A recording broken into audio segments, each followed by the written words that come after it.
Friends जदि आपनकर दुई जन भितर से बड़ी तीव्रतर मनोमालिन्य घटिकी कहीं कहार मुख को चाहूना एक अपणभाव सृष्टि होती कथबार्ता संपूर्ण भाव में बंद हो जाए अथवा जदि आप नूतन स्नेह प्रेम संपर्क सृष्टि करने संपूर्ण विफल आपनकर समस्त कला कौशल तंत्र मंत्र वशीकरण विफलतार शीर्ष स्तर में पहुंची तेबे यही मोहिनी उपाय को अनुसरण करंतु एक मैजिकल ढंग से आपनकर संपर्क स्थापन होबो एक मिराकिल सृष्टि होइजिबो सेही व्यक्ति सह आपनकर एक अद्भुतपूर्व संपर्क स्थापन होबो जहाँकि आपनको आश्चर्यजनित करिवो। एही चमत्कार मोहिनी उपाय को जे केही मध्य करि परिबे पति पत्नी हुंतु भाई भौणी हुंतु भाई भाई हुंतु भाई भाउज हुंतु अथवा पिता माता संतान जे केही मध्य यह सहजरे प्रयोग करी जेकोसी व्यक्ति नारी बा पुरुष को निजर वश्यता स्वीकार करी समस्त अभीष्ट को पूर्ण करें। एपरिक जदि कौन शत्रु जे कि आपन जीवन पिछा से भाव में लगी योजनाबद्ध भाव आपन को आक्रमण करुच्ची पाखु आपन को सबुदिन मुक्ति मिल से शत्रुटी हुए तो आपनकर मित्रतार परिणत हो पारे अथवा आपनकर जीवन रास्तारू सबुदिन दूरे जाई पारे। एई सरल सहज मोहिनी उपाय को संपादन करने से कौन जटिल क्रियार आवश्यक नहीं खूब सहज क्रियाटी मात्र यार कार्यकारिता दृष्टिकोण खूब शक्तिशाली वीडियोटी को शेष पर्यंत देखंतु। जदि आपण कौन मानवीय स्नेह संपर्क को लेकर गभीर म्रियमाण अवस्था अच्छा तेज आपको कथा दौची निश्चित भाव में से व्यक्ति नारी बा पुरुष आपनकर संपूर्ण वश्यता स्वीकार करी समस्त अभीष्ट को पूर्ण करिवो। तेबे चमत्कार मोहिनी उपाय को आपण मानक सह शेयर करने पूर्व क्षुद्र निवेदन जदि आपण आज प्रथम बार करके चैनल प्रवेश करचंती एवं एई भली कंटेंट आपनको रुचि रहउची तेबे चैनल करे थिबा लाल कलर सब्सक्राइब बटन क्लिक करी बेल आइकन क्लिक करी एवं ऑल नोटिफिकेशन पर क्लिक करी चैनल को सब्सक्राइब करनियंतु जेबल कि आमे जितन मध्ये आपनमानक सेवारे एई भली तंत्र मंत्र वीडियो अपलोड करिवु ता सर्वप्रथम नोटिफिकेशन आपन पाखरे पहुंचिबो एवं से सब को आपण माने सर्वदूर देखिकरी किछि ज्ञान आहरण करि परिबे। तबे फ्रेंड्स एबे नजर पकेबाई शक्तिशाली मोहिनी उपाय जहा माध्यम कि आपन जेकोसी व्यक्ति नारी बा पुरुष को आपनकर वश्यता स्वीकार करिकरी समस्त अभीष्ट को पूर्ण करि परिबे। आपन पति पत्नी हुंतु भाई भाई हुंतु भाई भौणी हुंतु भाई भाउज हुंतु अथवा परिवार मध्य पिता माता संतान मानक मध्य जदि कौन प्रकार वाद विसंवाद डिस्प्यूट लगी रही है जहाद्वारा कि पिता माता अशांति होती किंबा संतान पिता माता ठारू से अधिकार न पाई गभीर दुखी होता है तेबे चमत्कार ढंग से अत्यंत मैजिकल ढंग से से व्यक्ति नारी बा पुरुष सह आपनकर सुसंपर्क स्थापन होबो आपनकर कथा अनुसार से परिचालित हेबे। एपरिक जदि कौन अजात शत्रु आपन पिछा से भाव में लगिक रही आपन जीवन स्वाद चखे दौ ना सब बेले घरे बाहर आपन बेइज्जत अपमान करुच्ची आपन को लुचि छपी आक्रमण करुच्ची तेबे से शत्रुटी आपन चिरवश्यता स्वीकार करी समस्त शत्रुता को भूलिबो। अनेक क्षेत्र देखाई कौन अजात शत्रु यही क्रिया माध्यम एक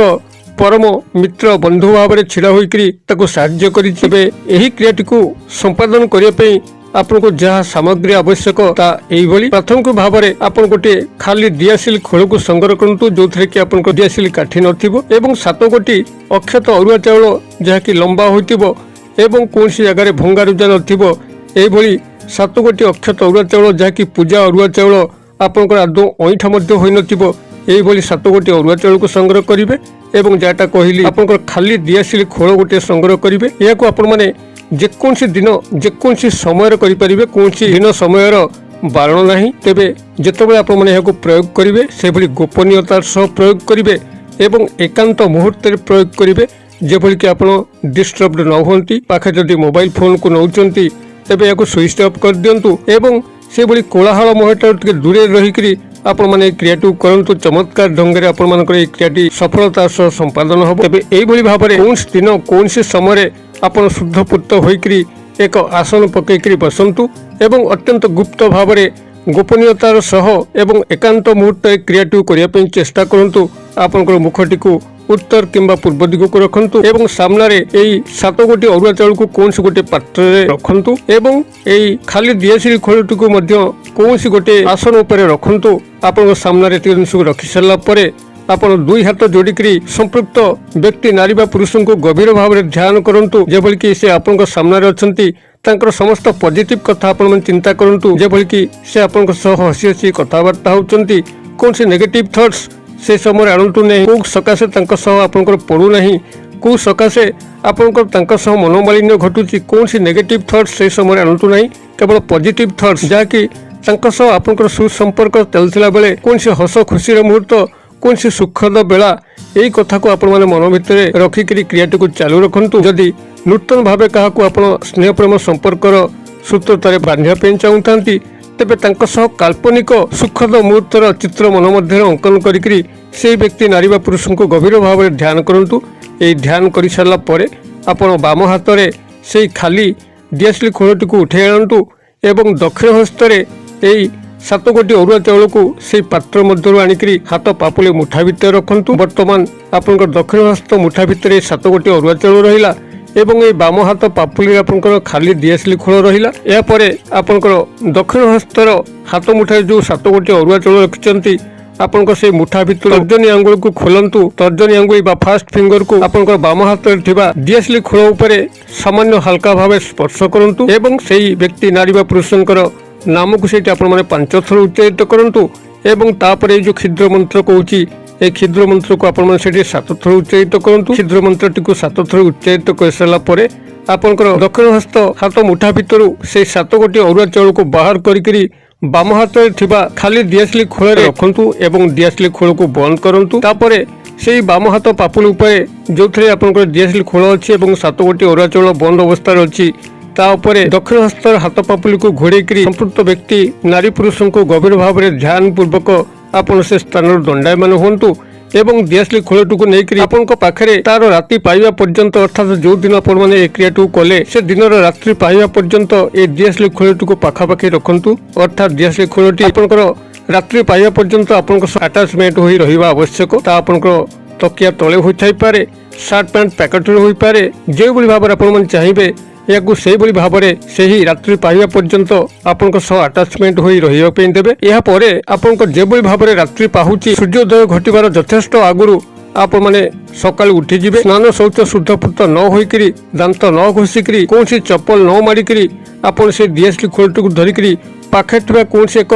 ବରଗଛ ହେଉ କିମ୍ବା ଓସ୍ତ ଗଛ ହେଉ ତାର ମୂଳରେ ଚୁପଚାପ ରଖିଦେଇକିରି ପଳେଇ ଆସିବେ ଏବଂ ଆସିବା ସମୟରେ ଆପଣ ଆଉ ବୁଲିକି ପଛକୁ ଚାହିଁବେ ନାହିଁ କୋଉଠି ଆପଣଙ୍କ ଦିଆସିଲି ଖୋଳଟି ରହିଲା ସେହି ଗଛ ମୂଳରେ। ଏଇଭଳି ଭାବରେ ଏକାନ୍ତତା ଗୋପନୀୟତାର ସହ ରକ୍ଷା କରିକି ଯଦି ଆପଣମାନେ କ୍ରିୟାଟିକୁ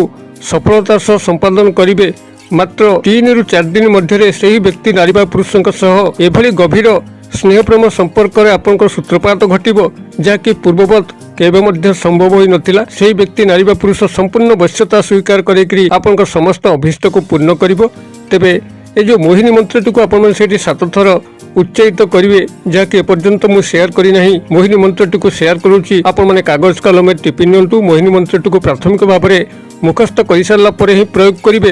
ଯାହାଦ୍ୱାରା କି ଏହାର ଚମତ୍କାର ଫଳ ପାଇବେ। କାଗଜ କଲମରେ ଦେଖିକିରି ଆପଣ ମୋହିନୀ ମନ୍ତ୍ରଟିକୁ ଯଦି ସେଠି ପ୍ରୟୋଗ କରନ୍ତି ବିଫଳ ହେବେ। ଅତଏବ ପ୍ରଥମେ ମୁଖସ୍ଥ କରିନେବେ ଏବଂ ତାପରେ ପ୍ରୟୋଗ କରିବେ, ଚମତ୍କାର ଫଳ ପାଇବେ। ମୋହିନୀ ମନ୍ତ୍ରଟି ଆପଣଙ୍କର ଏଇଭଳି ରହିବ, ଟ୍ରିଂ ଓଂ ତ୍ରୁଂ ଅମୁକ ବଶ୍ୟଂ ବଶ୍ୟଂ ସ୍ୱାହା। ଆପଣମାନେ ଅମୁକ ସ୍ଥାନରେ ସମ୍ପୃକ୍ତ ନାରୀ ବା ପୁରୁଷଙ୍କର ନାମକୁ ନେବେ। ତେବେ ଏଇ ଥିଲା ଆଜିର ଏହି ମୋହିନୀ ପ୍ରୟୋଗ। ଆପଣମାନେ କ୍ରିୟାଟିକୁ କରନ୍ତୁ, କିଭଳି ଫଳପ୍ରାପ୍ତ ହେଉଛନ୍ତି କମେଣ୍ଟ ବକ୍ସରେ ସେୟାର କରନ୍ତୁ। ଭିଡ଼ିଓ ଭଲ ଲାଗୁଥିଲେ ଲାଇକ୍ କରନ୍ତୁ, ସାଙ୍ଗସାଥି ମହଲରେ ସେୟାର କରନ୍ତୁ। ଭିଡ଼ିଓର କ୍ଷୁଦ୍ର ପରିସର ମଧ୍ୟରୁ ମୋତେ ଏଇଠି ଆଜି ବିଦାୟ ଦିଅନ୍ତୁ। ପୁଣି ଆପଣମାନଙ୍କ ସହ ଦେଖା ପାଉ ଏଇଭଳି ଏକ ଶିକ୍ଷଣୀୟ ଭିଡ଼ିଓରେ। ସେ ପର୍ଯ୍ୟନ୍ତ ଦର୍ଶକ ବନ୍ଧୁ ଆପଣମାନେ ସମସ୍ତେ ମଙ୍ଗଳଙ୍କ କୃପାରୁ ଭଲରେ ଥାନ୍ତୁ। ରହୁଛି।